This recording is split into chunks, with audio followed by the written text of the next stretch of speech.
Hello बच्चों। Last lectures के अंदर हमने यूनिट 1 की स्टडी करी थी, याद होगा आपको।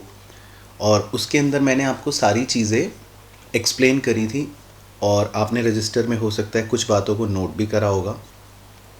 तो बच्चों आज ना हम अपनी बुक से, ये हमारी बुक है, ये आपको बहुत ही जल्द अवेलेबल हो जाएगी। और जो बच्चे फ़ेस टू फेस नोएडा में पढ़ते हैं तो उनको भी क्लासेस स्टार्ट होते ही ये बुक्स जो हैं वो आपको बच्चों मेरी तरफ से प्रोवाइड कर दी जाएंगी।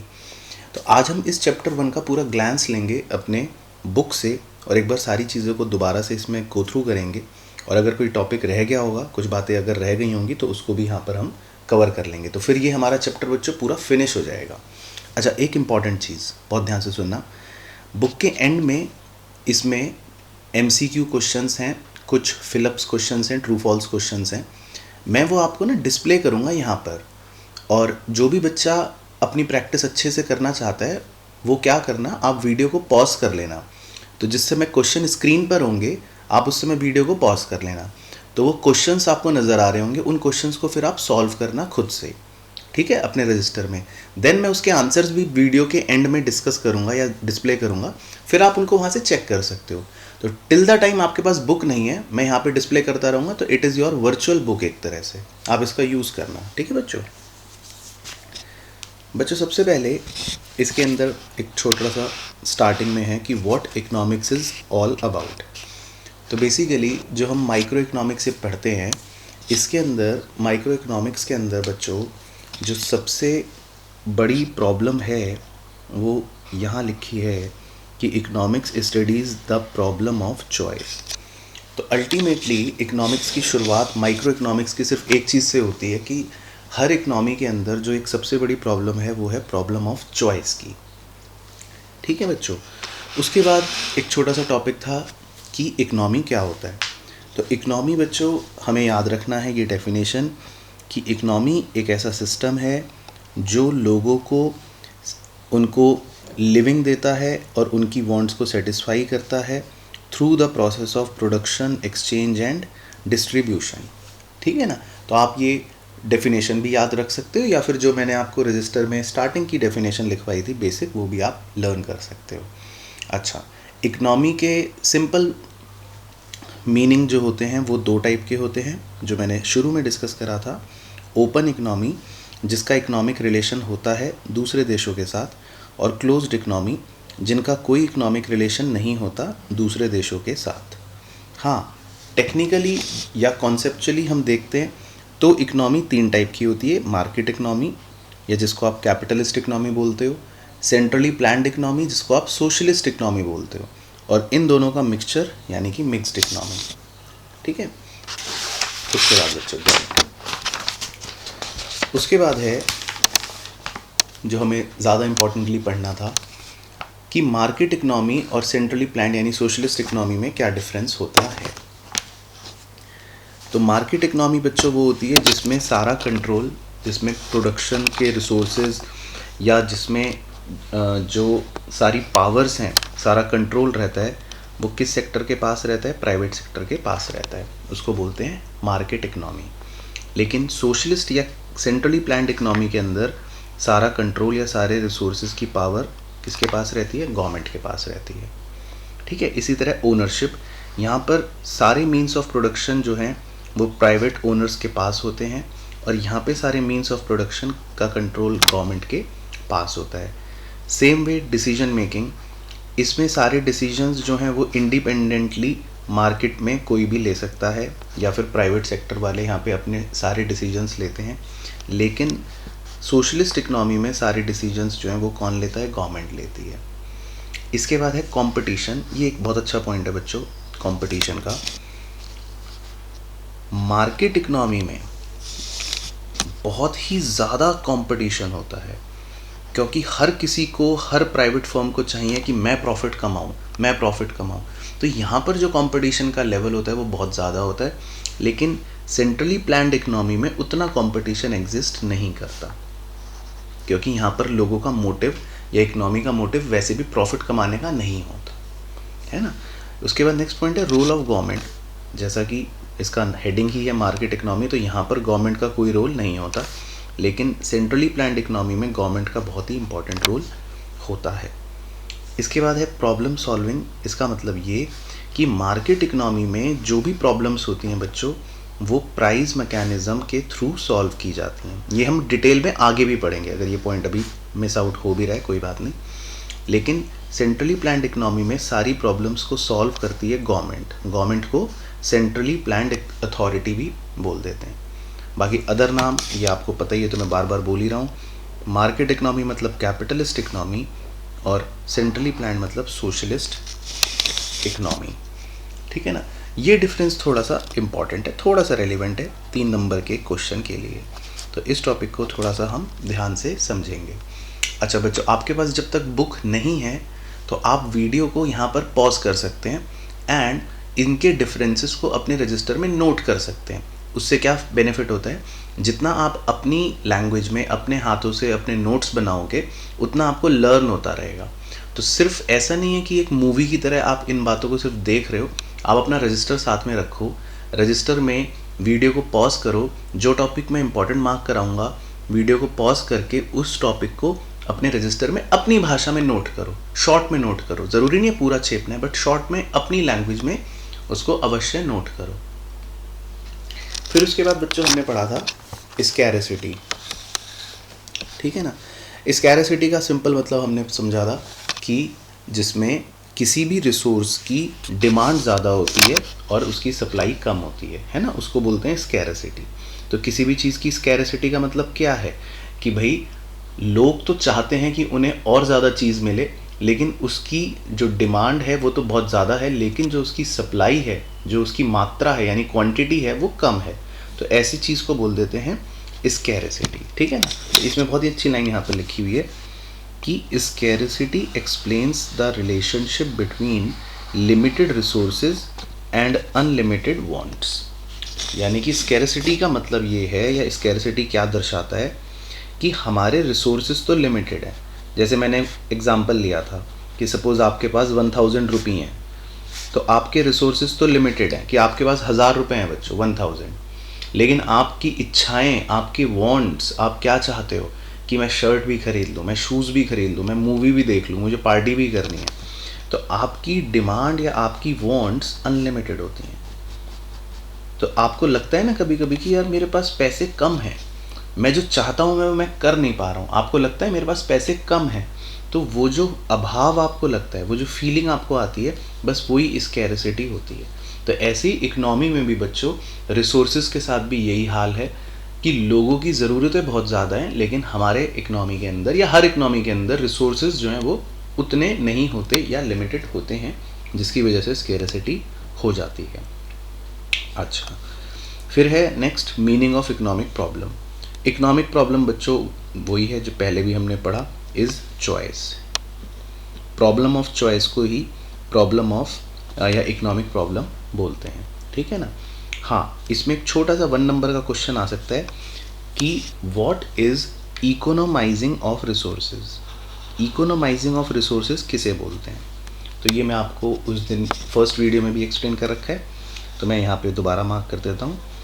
जब कोई इकोनॉमी अपने लिमिटेड रिसोर्सेज को इस तरह से एलोकेट करे ताकि सबसे ज़्यादा गुड्स और सर्विसेज बनाए जा सकें ह्यूमन वांट्स को सेटिस्फाई करने के लिए, तब इसको बोलते हैं इकोनोमाइजिंग ऑफ रिसोर्सेज। ठीक है, मैं इसका उदाहरण दे देता हूँ आपको। फॉर एग्जांपल बच्चों, ये 2 लोग हैं अलग अलग मान लेते हैं। इसको मैंने दिया 100 ग्राम पनीर, ठीक है, और इसको भी मैंने दिया 100 ग्राम पनीर, और इनको बोला गया कि आपको एक डिश बनानी है। ठीक है, आपको डिश बनानी है। तो दोनों के पास जो रिसोर्स हैं वो 100 ग्राम पनीर है, तो इसको आप समझ लो ये रिसोर्स है। लेकिन पहला व्यक्ति जो है वो बहुत ही एफिशिएंटली अपने रिसोर्स को यूज़ करता है। तो उसने 100 ग्राम पनीर से जब कुछ डिश बनानी तैयार करी, तो उसने बहुत ही बढ़िया, बहुत ही खूबसूरत डिश बनाई, और जिसमें उसने लगभग मान लेते हैं 99 ग्राम पनीर को यूज़ करा। थोड़ी सी वेस्टेज हो जाती है बच्चों कभी कभी डिश बनाते हुए, तो 1 ग्राम पनीर उसने वेस्ट कर दिया, लेकिन उसने बहुत ही बढ़िया डिश बनाई 99 ग्राम पनीर की। और यहाँ पर मान लेते हैं खाने वाले 3 लोग थे, सभी सेटिस्फाई हो गए, सब कह रहे हैं बहुत ही बढ़िया, मज़ा आ गया। सेम उसी 100 ग्राम पनीर से इस दूसरे व्यक्ति ने भी अपनी डिश बनाई। अब इसको एफिशिएंटली काम करना नहीं आता था, ये पनीर को कट करने लगा तो कुछ पनीर इसका वेस्ट हो गया। जब उसको ये फ्राई करने लगा, मान लो कुछ पनीर उसमें फ्राई में इसने ख़राब कर दिया, जला दिया। तो जब इसकी डिश बन के तैयार हुई तो इसकी डिश में मान लेते हैं सिर्फ 71 ग्राम पनीर ही रह गया, और जो इसकी डिश बनी वो ज़्यादा अच्छी भी नहीं बनी। तो इसकी डिश भी 3 लोगों ने खाई और तीनों मान लेते हैं बहुत दुखी, कह रहे मज़ा नहीं आया। तो अब इस पूरी कॉन्सेप्ट को समझो। सी, बहुत ही सिंपल बात है, रिसोर्स दोनों के पास बराबर थे। इसको भी 100 ग्राम पनीर मिला था, इसको भी 100 ग्राम पनीर मिला था, लेकिन इस व्यक्ति ने अपने रिसोर्स को बहुत ही एफिशिएंटली और इफ़ेक्टिवली यूज़ करा, है ना। तो इसको बोलते हैं इकोनोमाइजिंग ऑफ रिसोर्सेज। इसने अपने रिसोर्स को बहुत ही बेहतरीन तरीके से लोगों की वांट्स को फुलफ़िल करने के लिए यूज़ करा। लोग खुश हो गए, खा के मज़ा आया उन्हें। तो this is known as economising of resources.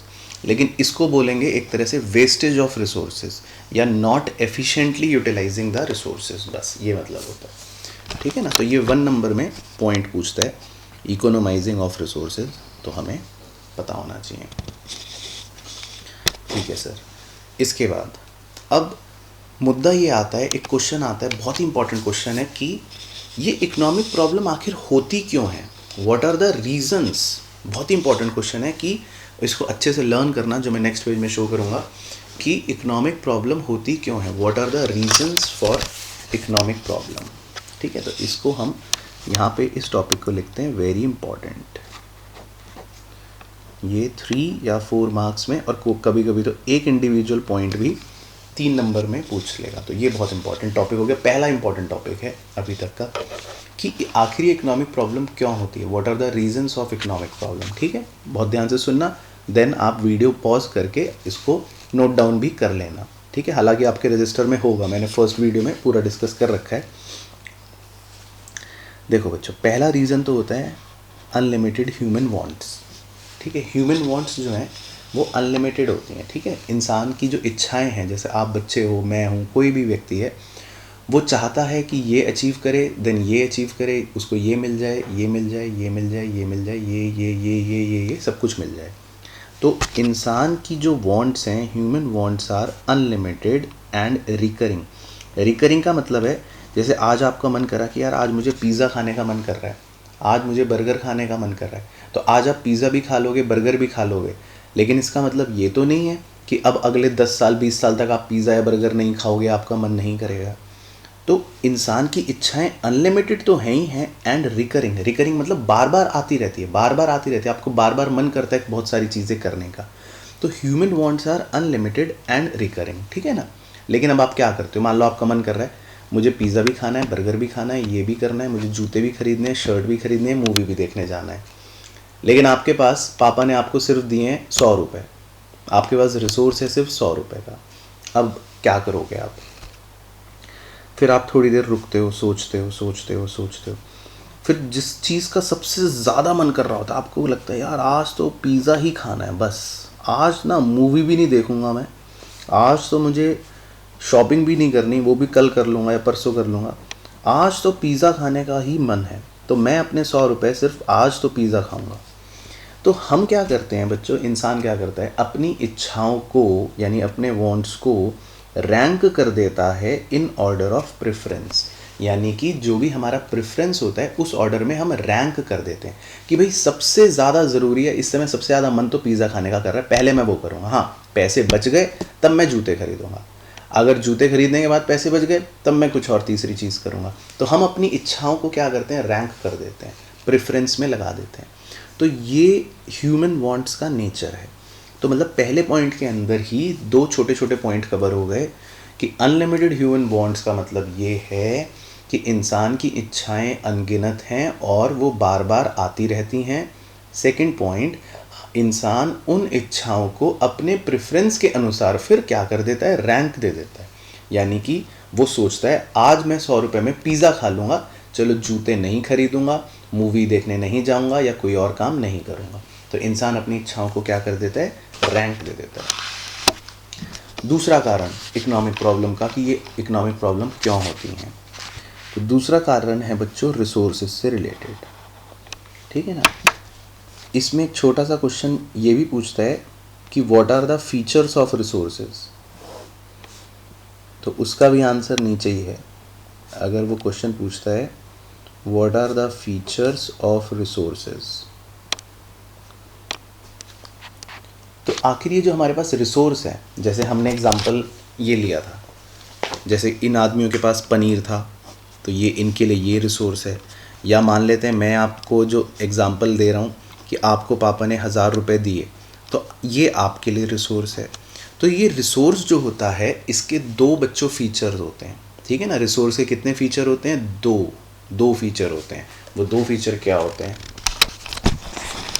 पहला फीचर तो होता है कि बच्चों रिसोर्सेज हर व्यक्ति के पास, हर कंपनी के पास, हर इकनॉमी के पास, और दुनिया में कोई भी अगर क्यों ना हो उसके पास रिसोर्सेज हमेशा लिमिटेड होते हैं, यानी कि सीमित होते हैं। जैसे इस आदमी के पास कितना रिसोर्स है? सिर्फ 100 ग्राम पनीर, है ना। इसको जो करना है इसी के अंदर करना है। इसके पास भी कितना रिसोर्स है? 100 ग्राम पनीर। आपके पास भी कितना रिसोर्स है? सिर्फ 1000 रुपये। आपको जो खरीदना है, जो करना है, वो सिर्फ 1000 रुपये के अंदर अंदर करना है, इससे ज़्यादा आपके पास नहीं है। तो रिसोर्स की पहली फीचर ये है कि रिसोर्स जो होता है वो लिमिटेड होता है बच्चों। ठीक है ना।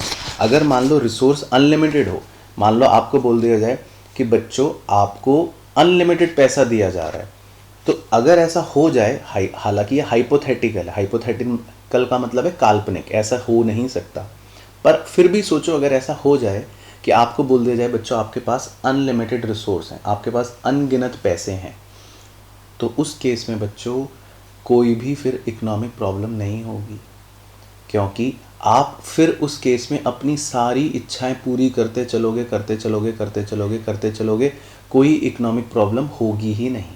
लेकिन ऐसी सिचुएशन बच्चों काल्पनिक होती है, तो ये पॉसिबल नहीं है। ठीक है ना। देखो ये इसमें यहाँ लिखा हुआ भी है, if our resources were unlimited to satisfy all our wants, मतलब अगर हमारे पास अनलिमिटेड रिसोर्स हो जाएं, then there would have been no economic problem, तब कोई इकोनॉमिक प्रॉब्लम होगी ही नहीं। लेकिन ऐसा बच्चों होता नहीं है। तो खैर ये एग्जांपल्स दे रखे हैं इसी बात के, लिमिटेड रिसोर्स के, लेकिन मेन पॉइंट ये है, मेन फीचर ये है रिसोर्स का कि रिसोर्सेज जो हैं वो लिमिटेड होते हैं। और दूसरा बहुत ही बेहतरीन फीचर ये है रिसोर्स का कि resource can be put two alternative uses. इस बात का क्या मतलब है? इस बात का ये मतलब है कि हम अपने रिसोर्सेज को अलग अलग यूजेस में लगा सकते हैं। जैसे उदाहरण के तौर पर मान लेते हैं एक इलेक्ट्रिसिटी, ये एक रिसोर्स है। ठीक है ना। अब कोई व्यक्ति इलेक्ट्रिसिटी को अपने घर में सपोज पंखा चलाने के लिए इस्तेमाल कर रहा है, कोई व्यक्ति इलेक्ट्रिसिटी को अपनी फैक्ट्री में मशीन चलाने के लिए इस्तेमाल कर रहा है। तो रिसोर्स तो एक ही है इलेक्ट्रिसिटी, लेकिन उसके यूज़ कितने हैं? एक यूज़ घर में, एक यूज़ फैक्ट्री में, दो यूज़ हैं, और भी 3 यूज़ भी हो सकते हैं। तो रिसोर्स जो होते हैं बच्चों, उन्हें हम अलग अलग अलग यूजेस में लगा सकते हैं। ये रिसोर्स का एक बहुत ही बेहतरीन फीचर होता है। जैसे मैं आपका एग्जांपल देता हूँ, आपके पास क्या है रिसोर्स? 1000 रुपये। अब आप खुद सोच के देख सकते हो, आप इससे क्या कर सकते हो? आप इससे जूते खरीद सकते हो, आप इससे पिज़्ज़ा खरीद सकते हो, आप इससे मूवी देखने जा सकते हो। तो इसका मतलब ये, आप अपने रिसोर्स को, you can put your resource two alternative uses, उसको आप दूसरे चीज़ों में इस्तेमाल में लगा सकते हो। तो ये रिसोर्स का दूसरा फीचर है। तो फटाफट से रिवाइज करो मेरे साथ। रिसोर्स के 2 फीचर क्या हैं कि रिसोर्स एक तो लिमिटेड होता है, इसके पास इतना ही है, इसके पास इतना ही है, आपके पास इतना ही है। और दूसरा फीचर, रिसोर्स के अलग अलग यूजेस होते हैं। आप ये कर सकते हो रिसोर्स का, ये भी अलग अलग डिश बना सकता है, मटर पनीर बना सकता है, शाही पनीर बना सकता है।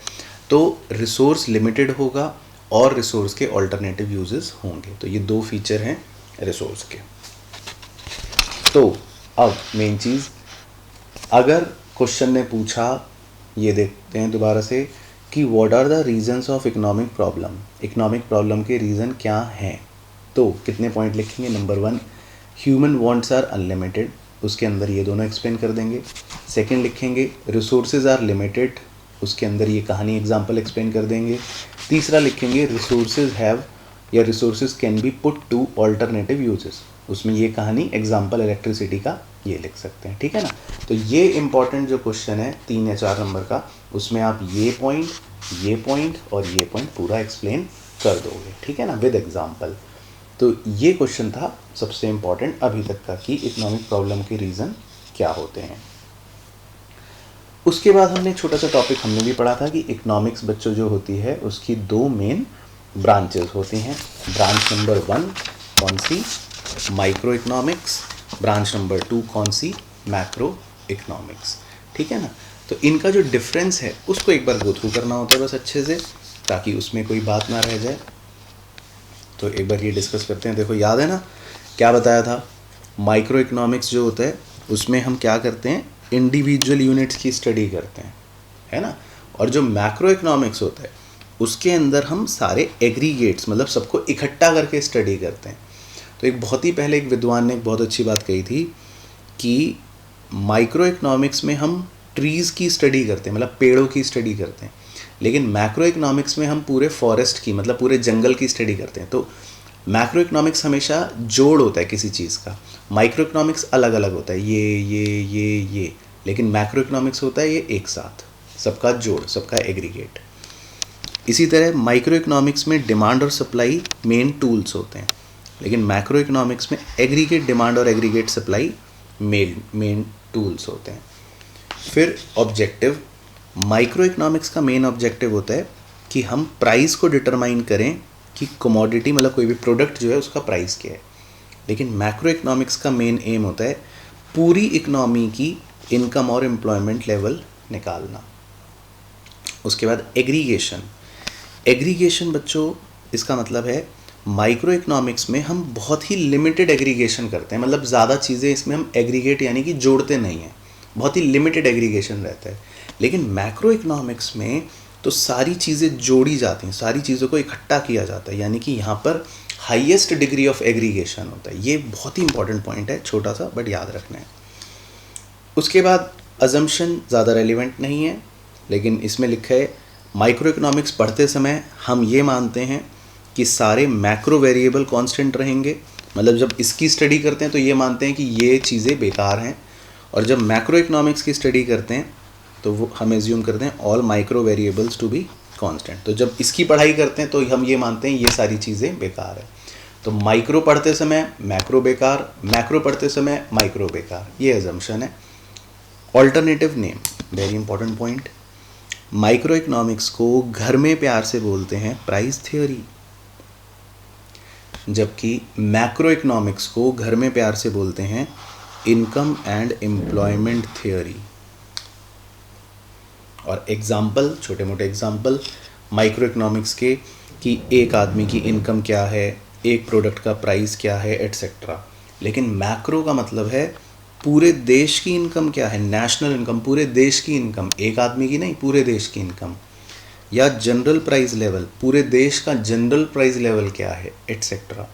तो ये डिफरेंस होता है बच्चों माइक्रो में और मैक्रो इकोनॉमिक्स में, ठीक है ना। तो अगर किसी भी बच्चे के पास नोट्स नहीं है, या जो मैंने आपको स्टार्टिंग में बताया था, आप इन डिफरेंस को वीडियो पॉज करके यहीं पर अच्छे सा विजिबल है, ये वीडियो को पॉज करके आप इन डिफरेंसेस को अपनी लैंग्वेज में लिखें। ये क्वेश्चन पूछता है 3 नंबर में, तो आप अपने लिए खुद से नोट्स बनाएं, और जब आपके पास बुक आ जाएगी ये बहुत जल्दी, तब आप बुक में मार्क कर सकते हो और फिर तो देख के आराम से लिख सकते हो, ठीक है बच्चों। तो आई होप आपको आज जो हमने चैप्टर 1 में इतना जो ग्लैंस लिया वो समझ आया होगा।